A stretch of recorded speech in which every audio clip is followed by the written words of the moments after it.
দর্শক, একুশে টেলিভিশনের প্রতিদিনের নিয়মিত সরাসরি সম্প্রচারিত একুশের দুপুর অনুষ্ঠানে সবাইকে আমন্ত্রণ এবং শুভেচ্ছা আপনাদেরকেও যারা দেশের বাইরে বসে একুশের দুপুর দেখছেন। প্রিয় দর্শক, প্রথমে জানিয়ে দিচ্ছি আজ আমাদের সাথে গল্প স্বল্প পর্বে উপস্থিত থাকবেন সঙ্গীত শিল্পী এবং রেডিও জকি উদয় চৌধুরী। অতিথির সাথে সরাসরি কথা বলতে ফোন করুন 812629 এবং 812653 থেকে 8 পর্যন্ত সবকটি নম্বরে। আর অনুষ্ঠানের পুরো সময় জুড়ে আপনাদের সাথে আছি আমি সুবর্ণা নওয়াদির। এবারের আয়োজন এই দিনে এই পর্বে থাকছে বিশেষ দিন এবং বিশিষ্ট জনের জন্ম মৃত্যুর শ্রদ্ধাঞ্জলি। দারিদ্র্য ও বঞ্চনা দূরীকরণের জন্য সচেতনতা বৃদ্ধির বিষয়টি মাথায় রেখে বেশ কিছু এনজিওর উদ্যোগে 1922 সালের 22 ডিসেম্বর অনুষ্ঠিত জাতিসংঘের সাধারণ পরিষদের অধিবেশনে এ সংক্রান্ত একটি প্রস্তাব উত্থাপিত হয়। ফ্রান্স ভিত্তিক এনজিও ATD ফোর্থ ওয়ার্ল্ড সহ তাদের অতি দারিদ্র্য দূরীকরণ আন্দোলনের সফলতার কথা পর্যালোচনা করে সাধারণ পরিষদে 17 অক্টোবরকে আন্তর্জাতিক দারিদ্র্য দূরীকরণ দিবস ঘোষণা করা হয়। দেশে দেশে বিশেষ করে উন্নয়নশীল দেশে বিদ্যমান দারিদ্র্য ও বঞ্চনা দূরীকরণে জনসচেতনতা সৃষ্টি এই দিবস পালনের মূল লক্ষ্য। সাধারণ পরিষদের সিদ্ধান্ত অনুসারে 1993 থেকে প্রতি বছর জাতিসংঘভুক্ত সকল দেশে আন্তর্জাতিক দারিদ্র্য দূরীকরণ দিবস পালিত হচ্ছে। গরিব দেশের সীমারেখার মধ্যে বিরাজ করে নিম্নমানের জীবনযাপন, দুর্বল স্বাস্থ্য, ক্ষুধা, অস্বাস্থ্যকর বাসস্থান, গৃহহারা, বেকার, সামাজিক অবক্ষয় ও নিরক্ষরতা। পৃথিবীর 1.5 বিলিয়নেরও বেশি মানুষ এসবে অভিশপ্ত। দারিদ্র্যের কারণে প্রতি বছর 3 মিলিয়ন শিশু মারা যাচ্ছে ভ্যাকসিনের অভাবে, 6 মিলিয়ন মা মারা যাচ্ছে সন্তান জন্মদানকালে, কমে যাচ্ছে আয়ুষ্কাল, বাড়ছে প্রতিবন্ধীর সংখ্যা, হচ্ছে দুর্ভিক্ষ। তাই দ্রুত দারিদ্র্য বিমোচনের পদক্ষেপ নিতে হবে। যেসব জনগোষ্ঠী অধিক মাত্রায় সুবিধা বঞ্চিত, বিশেষ করে নারী শিশুর দিকে নজর দিতে হবে। দারিদ্র্য দূরীকরণে কর্মকৌশল ও সামাজিক জনগণের পক্ষে বেসরকারি উদ্যোগকে অভিনন্দিত করার মাধ্যমে সরকারি ও বেসরকারি প্রচেষ্টাকে জাগ্রত করাই আন্তর্জাতিক দারিদ্র্য দূরীকরণ দিবসের মূল কথা।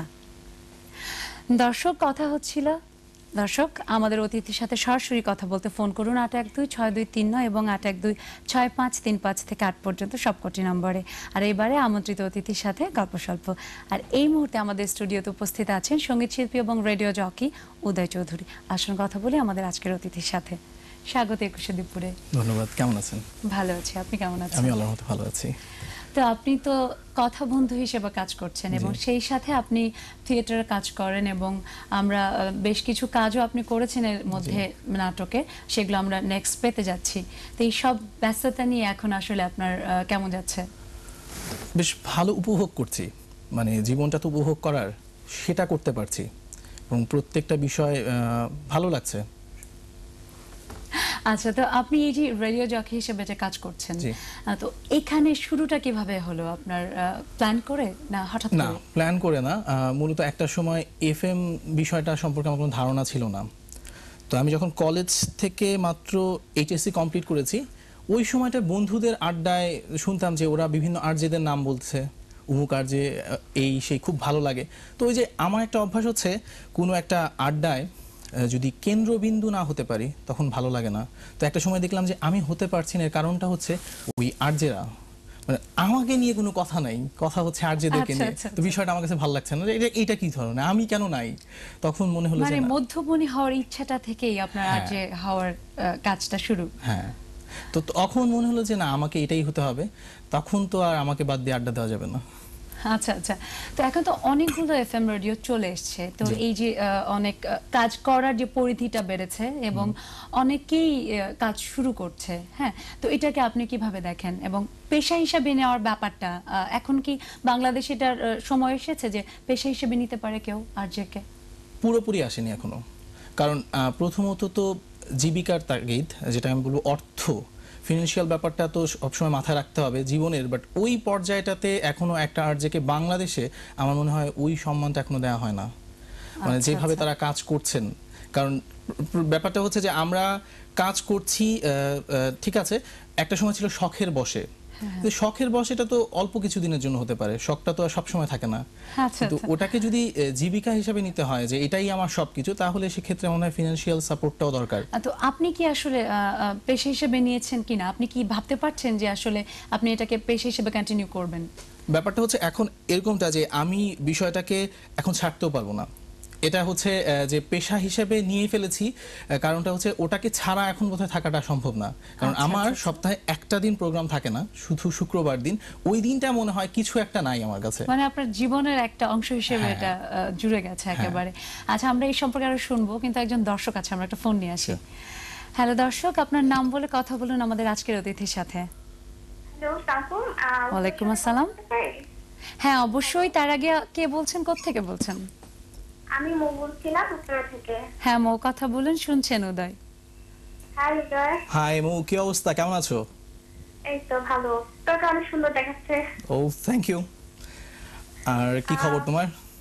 কেমন আছো? আমি অনেক ভালো আছি। আচ্ছা, তোমাকে এখানে দেখে খুব ভালো লাগছে। তুমি ফোন দিয়েছো, এই জন্য আমাদেরও ভালো লাগছে। আচ্ছা, তো আমি আসলে তোমার এই অনুষ্ঠানের মাধ্যমে সবাইকে বলতে চাই যে মিউজিক এক্সপ্রেসে যে মানে আমরা তো সবসময় দেখেছি যে অনুষ্ঠানগুলো বিনোদনধর্মী হয়, তো এখানে যে শিক্ষামূলক ব্যাপারটা আছে এইটার কথা আসলে আমি বলতে চাই যে যেমন আমার গল্প সেগমেন্টটা এখানে, মানে তুমি যে এটার মাধ্যমে অনেক কিছু বোঝাচ্ছ, একটা মেসেজ দিচ্ছ, মানে এটা আসলে আমি অ্যাপ্রিশিয়েট করছি। Thank you. তোমাদের যদি একটু ভালো লাগে সেটাই আমার সার্থকতা। অনেক ধন্যবাদ মৌ ফোন করার জন্য। উনি খুব অ্যাপ্রিশিয়েট করলেন আপনার বিষয়গুলো, এবং আসলে মেসেজ থাকা একটা প্রোগ্রামের মধ্যে এটা খুব ইম্পর্ট্যান্ট একটা বিষয়। আর সেই সাথে আমার কেন জানি মনে হলো আমি এখন একটু আপনার আরজের যে একটা প্রোগ্রামের ফ্লেভার থাকে আমি সেটা পেলাম। হাই উদয়। তো যাই হোক, আমি আরেকটু বলতে চাই যে আপনি এই যে প্রোগ্রামের মধ্যে যে মেসেজ দেন এবং একটা লং সময় আপনারা দর্শকের সাথে থাকেন, দর্শক মানে শ্রোতাদের সাথে থাকেন, তো এইটা কেমন লাগে, আপনার কিভাবে এনজয় করেন? আসলে প্রত্যেকটা কাজ করতে গেলে একটা সময় না একটা সময় ক্লান্তি চলে আসে, কিন্তু আমি এই কাজটা করতে গিয়ে কখনোই সেটা ফিল করি নাই। মানে কখনোই মনে হয় না যে আমি টায়ার্ড হয়ে গেছি। আমার হচ্ছে না আরো যদি কিছুক্ষণ থাকা যেত। 4 ঘন্টা শেষ হয়ে যাচ্ছে, মানে শেষ হয়ে গেল কিভাবে টের পান না। এবং শেষ হয়ে গেলে একটা জিনিস থাকে না যে কাজ, মানে কাজ যখন করছি যে কাজটা শেষ হয়ে যাক, এটা কিন্তু সবসময় থাকে আমাদের না। একটা কাজ মানে হচ্ছে কাজ শেষ হয়ে যাক, বাট আমাদের এই কাজটা আমার কখনো মনে হয় না যে এটা শেষ হোক। 4 ঘন্টা শেষ হয়ে যাচ্ছে, ইস, যদি আরেকটু থাকতো সময় বোধহয় ভালো হতো, আরো কিছু বন্ধুর সাথে কথা হতো, এই বিষয়টা থাকে। আচ্ছা আচ্ছা। তো এই যে আপনি কথা বন্ধু হিসেবে কাজ করছেন, অনেক কথা বলতে হয় সব সময়, তো যখন প্রোগ্রামের মধ্যে থাকেন অনেক ধরনের বিষয় চলে আসে, অনেক শ্রোতার কষ্টের কথা আপনার সাথে শেয়ার করে, অনেক বিষয় চলে আসে, অনেক আনন্দের কথা শেয়ার করে, অনেকের হয়তো অনেক প্রবলেমের কথা শেয়ার করে। এই যে সব সময় এভাবে কথা বলেন, এটা আপনি কিভাবে দেখেন যে সবাই সবকিছু বলছে আপনার কাছে, একটা নির্ভরযোগ্যতা তৈরি হচ্ছে বলেই কিন্তু আপনাকে বলছে, তো এটা আপনার কাছে কেমন লাগে? প্রথম বিষয়টা হচ্ছে এরকমটা যে একটা মানুষ আমাকে ট্রাস্ট করছে, মানে বিশ্বাস স্থাপন জিনিসটা কিন্তু অনেক বড় একটা বিষয়। বিশ্বাসের ব্যাপারটা যে একটা মানুষ তার সবকিছু আমাকে বলছে, তার একেবারে পার্সোনাল লাইফের কথা, তার বন্ধুদের কথা, তার ফ্যামিলির কথা, তার পড়াশোনার কথা, প্রত্যেকটা জিনিস, তখন নিজেকে মনে হয় যে না কিছুটা হলেও বোধহয় মানুষের মনে জায়গা করতে পারলাম। যে অ্যাটলিস্ট একটা মানুষ তো, আমি একজন রাস্তা দিয়ে যাচ্ছি, সে তো আমাকে ডেকে বলবে না ভাই আমার এই সমস্যা, কিন্তু যখন আমরা ওই সিটটাতে বসি তখন ওই মানুষটা যে একটু মন খুলে কথা বলে, এটা ভীষণ রকম ভালো লাগা কাজ করে তখন। আচ্ছা, মানে একটা আলাদা আপনার একটা জায়গা তৈরি হয়েছে তাদের মনে বা তাদের মাঝে, যে আপনাকে সবকিছু শেয়ার করতে পারে তারা। তখন মনে হয় যে না কিছুটা হলেও বোধহয় পেরেছি মানুষের মনে একটা জায়গা করে নিতে, মানে উদয়ের একটা জায়গা তৈরি হয়ে গেছে। তো এই যে বিষয়গুলো খুব ভালো লাগে, ভালো লাগার সাথে সাথে আরজেদের কিন্তু একটা খারাপ দিক সম্পর্কে অনেকে বলে যে অনেক সময় অনেক খুব ফাস্ট, যেহেতু মানে এফএম এর একটা ফরম্যাট যে খুব ফাস্ট কথা বলতে হয়, কিন্তু দ্রুত কথা বলা আর অশুদ্ধ বাংলা অনেকে বলে যে চলে আসছে যে ব্যাপারটা, যে একটু বাংলিশ বলা, এটাকে আপনি কিভাবে দেখেন? আচ্ছা, এই বিষয়ে আমি একটা কথা বলতে চাই। এফএমটা যদি ধরে নিলাম যে 5 বছর আমাদের দেশে এসেছে, কিন্তু এই বাংলিশ বিষয়টা কিন্তু 5 বছর ধরে না, এটা তারও পূর্ব থেকে। সো আমি যদি বলি মানে এই জেনারেশনেরই আসলে এটা জেনারেশনের প্রবলেম। আমরা যদি শুধু একটা আরজেকে কিংবা একটা এফএম স্টেশনকে এর জন্য দায়ী করি, আমার মনে হয় এটা একটা বিশাল ভুল হবে। না, কিন্তু সবাই মানে একটু আরজেরা যেহেতু, যেমন আপনি একটা বললেন, আপনি একটা আইকন, আপনার কাছে সবাই সবকিছু শেয়ার করছে, সো আপনার সবকিছু যদি পারফেক্ট না হয় তাহলে কিন্তু বেশি সেটা সবার কাছে কানে লাগে। হ্যাঁ, এবং দেখা যাচ্ছে যে আমরা যখন গাড়িতে থাকি বেশিরভাগ সময় শোনা হয় রেডিওটা। জি। তো এফএম এর এই ব্যাপারটা যে সবাই হয়তো শুনতে শুনতে খুব কানে লাগে, সিনিয়র যারা তারা একটু এটা নিয়ে কমপ্লেইন করে, হ্যাঁ। আপনার কাছে আসলে এই বিষয়টা নিয়ে কেমন লাগে, যে বিষয়টা, কমপ্লেইনের জায়গাটা? আমার কাছে যেটা মনে হয় যে প্রত্যেকটা জিনিসেরই পজিটিভ এবং নেগেটিভ সাইড থাকে। এখন আমাকে দেখতে হবে আমি কোনটা নিয়ে আগাবো। আমি যদি এটা একটা দ্রুত কথা বলা আর শুদ্ধভাবে কথা বলা দুটো কিন্তু দু জিনিস, একেবারেই আলাদা আলাদা দুটো জিনিস। দ্রুত কথা বলতে গিয়ে আমি উচ্চারণ ভুল করলাম। আর একটা বিষয় আমি বলি, সেটা হচ্ছে যে থিয়েটার এবং আর্জিং দুটো তো এক। থিয়েটারে কিন্তু একটা বিষয় হচ্ছে আমরা যখন ভুল করছি সেটাকে শুধরানোর জায়গা আছে, আমি যদি লাইভ দেখাতে পারি, ওটা হচ্ছে ওখানেই আমার দক্ষতা। সেম এখানটাতেও এখন একজন আরজে প্রোগ্রাম করছে, তখন সে একটা ভুল করে ফেলেছে, সে কিন্তু চাইলে এটা শুধরাতে কিন্তু পারে। বিষয়টাকে সে ওভাবে শুধরে ফেলতে হ্যাঁ, পারে। এখন সে যদি ওটাকে না শুধরায় তাহলে এটা তার ফল্ট। এই আচ্ছা, জায়গাটা আমি আচ্ছা। বলবো। আমরা এই সম্পর্কে শুনবো, কিন্তু অনেক দর্শক আছে, আমরা একটা ফোন নিয়ে আসি। Sure. হ্যালো দর্শক, কে আছেন আমাদের সাথে? হ্যালো, হ্যালো, আসসালামু ওয়ালাইকুম আসসালাম। আমি স্মৃতি বলছিলাম। হ্যাঁ স্মৃতি, কথা বলুন, উদয় শুনছেন। জি, হাই দয়। হ্যাঁ স্মৃতি, কি অবস্থা? এই তো, তুমি চিনতে পারছো আমি কোন স্মৃতি? হ্যাঁ আমি চিনতে পেরেছি। স্মৃতি, কেমন আছো তুমি? হ্যাঁ, ভালো আছি। তোমার কি অবস্থা? আমার তো ভালো অবস্থা। কোথায় তুমি? আমি আছি পরীক্ষার হলে, তোমার সাথে কথা বলার জন্য প্র্যাকটিক্যাল রুম থেকে বের হয়ে আসছি। ওরে বাবা, পরীক্ষার হল থেকে বেরিয়ে ফোন, বিশাল ব্যাপার সেটা। তো কারণ আমি আসার আগে আমি দেখে আসছি যে তোমার শো শুরু হয়েছে, তো কথা বলার জন্য ফোনটা ট্রাই করতেছি। Thank you. Okay, okay, thank you, best of luck. যাই হোক, best of luck। আর তুমি জীবনে যেন আরো উন্নতি করো, আমি সেটাই আশা করবো। ওকে, থ্যাঙ্কস। অনেক ধন্যবাদ স্মৃতি। আমি বারবার ওই যে বলছি, আবার বলবো যে আমি মানে একটা ফ্লেভার পাচ্ছি আপনার প্রোগ্রামে। আপনার সব শ্রোতারা ফোন করছে, সেই সাথে আমাদেরও দর্শক। খুব ভালো লাগছে, আমিও ব্যাপারটা খুবই এনজয় করছি। তো এই যে বাইরে কথা বলার বিষয়টা আপনি বললেন যে থিয়েটারের সাথে কাজ করা অনেকটা একই রকম। থিয়েটারে অনেক এক্সাজারেশনের ব্যাপার থাকে। Right. হ্যাঁ, তো এমনি নর্মাল লাইফে আপনি যখন কথা বলেন, ফ্রেন্ডদের মাঝে থাকেন, আপনি বললেন আপনার সবসময় একটা ইচ্ছা ছিল যে হ্যাঁ। মধ্যমণি হবেন। Right. তো তখন কি আপনি অনেক দ্রুত কথা বলেন? না, তখন তো নর্মাল।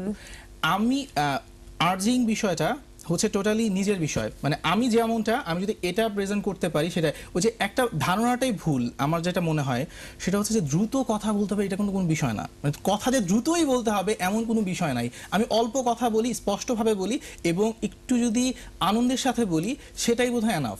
কিন্তু মানে বলা হয় যে এফএম এ টেম্পোটা খুব ইম্পর্টেন্ট একটা ব্যাপার, যে স্পিড। ওটা স্বাভাবিক, এটা খুব বেশি যে একদম হাই করতে হবে এমন কোনো কথা নেই। হ্যাঁ, হতে পারে সেটা হয়তো আমরা যে প্রোগ্রামের ব্যাকগ্রাউন্ড মিউজিকটা আছে তার সাথে তাল মিলানোর জন্য কিঞ্চিত, বাট ওটা এমন না যে খুব বেশি যেটা আমরা নরমাল একটা জায়গায় আমি আপনি কথা মানে বলতে পারবো খাপছাড়া না। একটা পর্যায়ে নিয়ে হ্যাঁ, যেতে হবে, এমন কোনো এমনটা না। বিষয় না। আচ্ছা, মানে একটা ভুল ধারণা তাহলে সবার মাঝে বোধহয় কোনো কারণে তৈরি হ্যাঁ, হয়ে আমরা গেছে। যদি দেখি যে আমাদের যতগুলো ভালো প্রোগ্রাম আছে, সেই প্রোগ্রামগুলো কিন্তু বোধহয় এই দ্রুত কথা বলার জন্য হয় নাই, প্রোগ্রামগুলো হয়তো সুন্দর কথার জন্য। আচ্ছা, আমরা আরো আপনার আর্জের এই সম্পর্কে আরো অনেক কিছু শুনবো, আপনার ফ্যামিলি লাইফ সম্পর্কে Sure. শুনবো, কিন্তু একটা ফোন নিয়ে আসি, একজন দর্শক আছেন। হ্যালো দর্শক, আপনার নাম বলে কথা বলুন আমাদের আজকের অতিথির সাথে।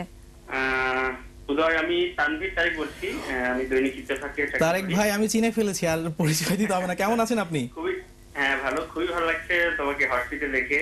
ওফ, এবং প্রথমে আমাদের এই উপস্থাপিকার প্রশংসা করতে, অনেক প্রনাউন্সিয়েশন এবং উপস্থাপনাটা অনেক ভালো হচ্ছে। ওয়াও। অনেক ধন্যবাদ ভাইয়া।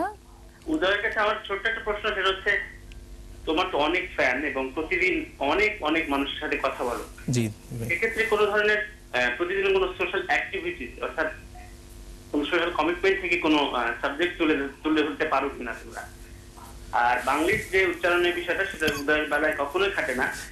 Thanks. আমার দৃষ্টিতে এখনকার আর্যদের ভিতরে ওয়ান অফ দ্য বেস্ট আর্জে উদয়। তো থ্যাংকস উদয়। আর তোমার কাছে এই প্রশ্নটা রাখলাম। আর একটা ছোট্ট রিকোয়েস্ট আছে, জি। তোমার খালি গলায় একটা গান শুনতে চাই। তানভীর ভাই, এই বিষয়টা শুধু এই বিষয়টাই ক্ষমা প্রার্থী, আর বাকি সব ঠিক আছে। অনেক ধন্যবাদ তারেক, আপনার অনেক অনুরোধ এবং আপনার অনেক প্রশংসার জন্য।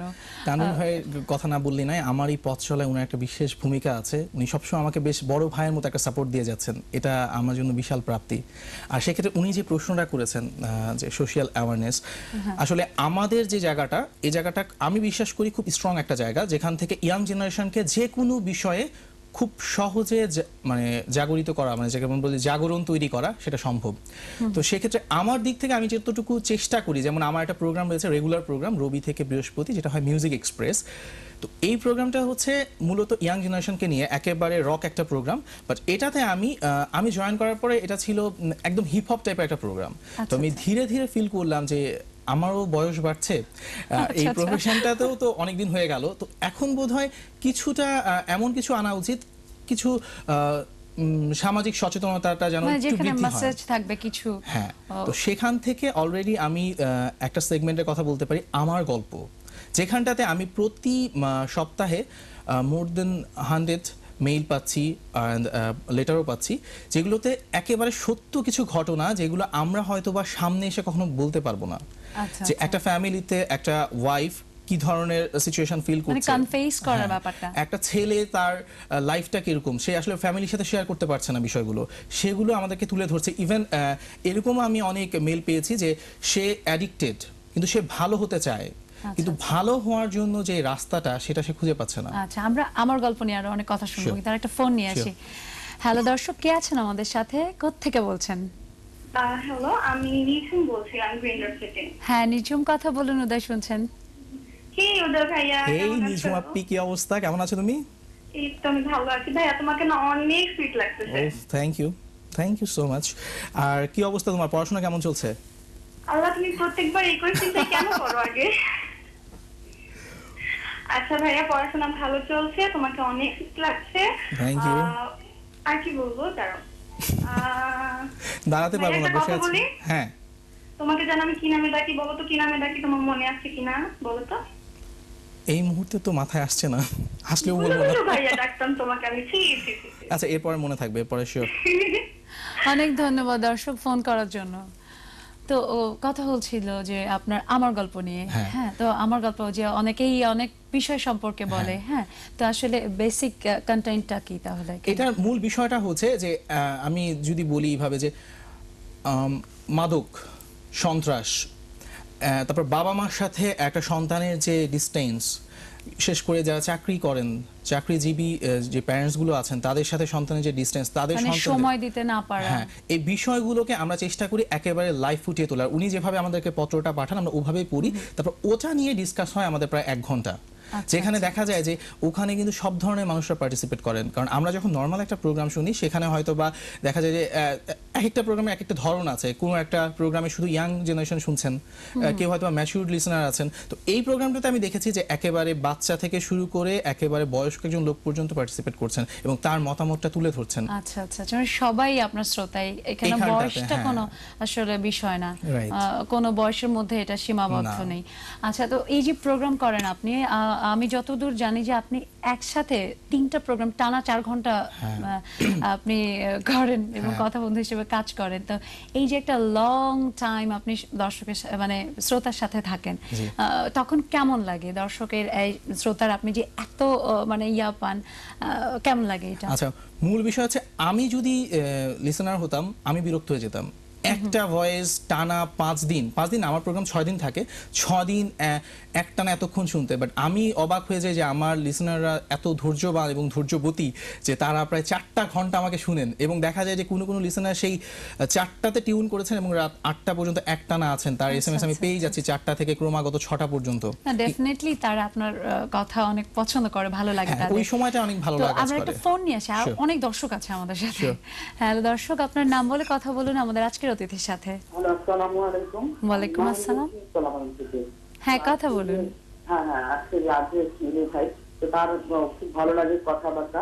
কিন্তু আমার প্রশ্ন হচ্ছে যে আপনার যখন আজকে ছিলেন, তখন তো এত মানে এত আজকে এত মানে ছিল না, প্রতিষ্ঠান ছিল না, বা এত প্রফেশনাল হিসেবে ছিল না।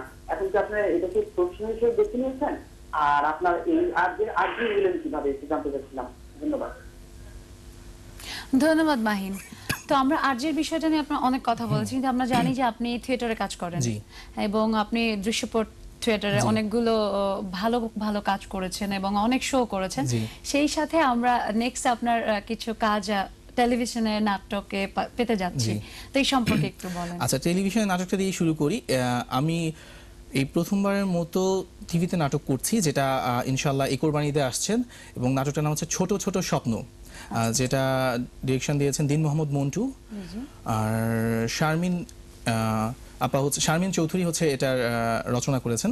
তো মঞ্জু ভাইয়ের ব্যাপারে বলতে চাই, তিনি প্রচণ্ড একজন মানে কি বলবো, ফ্রেন্ডলি একজন মানুষ। মানে ওনার সাথে আমার বয়সের গ্যাপটা অনেক, কিন্তু কখনো আমি এটা দেখি নাই কাজ করতে গিয়ে, এবং উনি আমাকে প্রথমবারের মতো সুযোগ করে দেন কাজ করার, মানে খুব বন্ধু হিসেবে নিয়ে আপনি কাজটা করেছেন। এবং কাজটা করতে গিয়ে আমার মনে হয় নাই যে আমি কখনো বাহিরে কাজ করছি, কারণ ওনার ফ্যামিলির সাথে ওনার দুটো মেয়ে আছেন এবং ভাবি, তো সবাই মিলে এত সুন্দর সাপোর্ট দিয়েছেন আমাকে যে আমি আসলে সত্যি ওনাদের কাছে কৃতজ্ঞ। থেকেই কাজটা করেছেন মনে হয়েছে। তো আপনি এই যে থিয়েটার থেকে যখন এক ক্যামেরায় কাজ করলেন প্রথম, তখন আপনার কেমন লাগলো এবং অভিনয় নিয়ে আসলে আপনার প্ল্যানটা কি?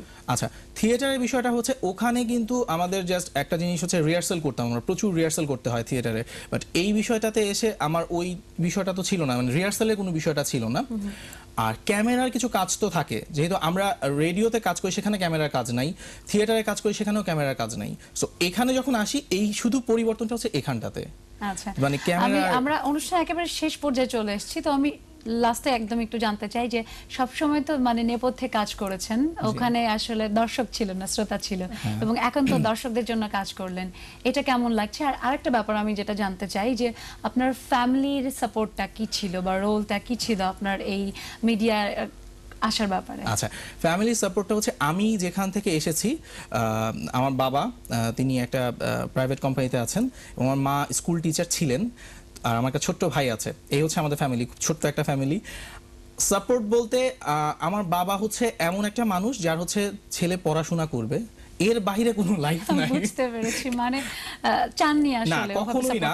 কিন্তু আমার মা যেটা ছিল, তার একটা ইচ্ছা ছিল, কিন্তু টিপিক্যাল ওয়াইফ, ওই যে মানে হাজবেন্ড বলছে, হ্যাঁ সেটাই, তো সেই কারণে হয়তোবা সে কখনো, তো সেই এই যে যেহেতু একটা রেস্ট্রিকশন আছে ফ্যামিলিতে, তো সেই জায়গা থেকে আসলে কি অভিনয়টা কন্টিনিউ করার ইচ্ছা আছে পরবর্তীতে? অবশ্যই আছে, পেশা হিসেবে নেওয়ার ইচ্ছা অবশ্যই আছে, হ্যাঁ। কারণ হচ্ছে এইখানটায় কাজ করতে আমার ভালো লাগছে, তো যেখানে ভালো লাগা কাজ করে সেখান থেকে আসলে দূরে সরাটা অনেক টাফ। আর একটা কথা না বললি না, সেটা হচ্ছে আজকের দিনটা আমার জন্য অনেক বড় একটা দিন, কারণ হচ্ছে আজ হচ্ছে আমার বাবা এবং মার 26তম বিবাহ বার্ষিকী। আচ্ছা আচ্ছা, তো মা বাবাকে বলতে চাই আমি তোমাদেরকে অনেক ভালোবাসি, এবং এই দিনটা সেই সাথে আমাদের অনেক অনেক শুভকামনা থাকলো আপনার বাবা মার জন্য, আর আপনাকে আমাদের স্টুডিওতে আসার জন্য অনেক ধন্যবাদ, আর সেই সাথে অনেক শুভকামনা আপনাকে আমরা নেক্সট নিশ্চয়ই অনেক অনেক ভালো কাজে পাবো। আর আপনি যে কথা বন্ধু হিসেবে কাজ করছেন সেই জন্য আপনাকে অনেক ধন্যবাদ। আপনার শ্রোতারা আপনাকে আর অনেক বেশি পাবে, এবং সেই সাথে আমরাও পাবো। আপনাকেও ধন্যবাদ, ইটিভিকেও ধন্যবাদ, এবং আমার বন্ধুদেরকে ধন্যবাদ যারা এতক্ষণ যাবত ধৈর্য সহকারে আমাকে শুনছেন এবং দেখছেন। মানে সবসময় তো শুনতে শুনতে অভ্যস্ত, আজকে দেখছেনও। সো অনেক ভালো থাকবেন, সুস্থ থাকবেন, আর আমার জন্য দোয়া করবেন। আপনার জন্য অনেক অনেক শুভেচ্ছা। দর্শক, কথা হচ্ছিল আজকের অতিথির সাথে। 21 দুপুরের আজকের আয়োজন এখানেই শেষ। সবাইকে আবার অনেক অনেক শুভেচ্ছা। আগামীকাল আবার দেখা হবে। সে পর্যন্ত সবাই সুস্থ থাকুন, সুন্দর থাকুন, আর থাকুন 21 টেলিভিশনের সাথে।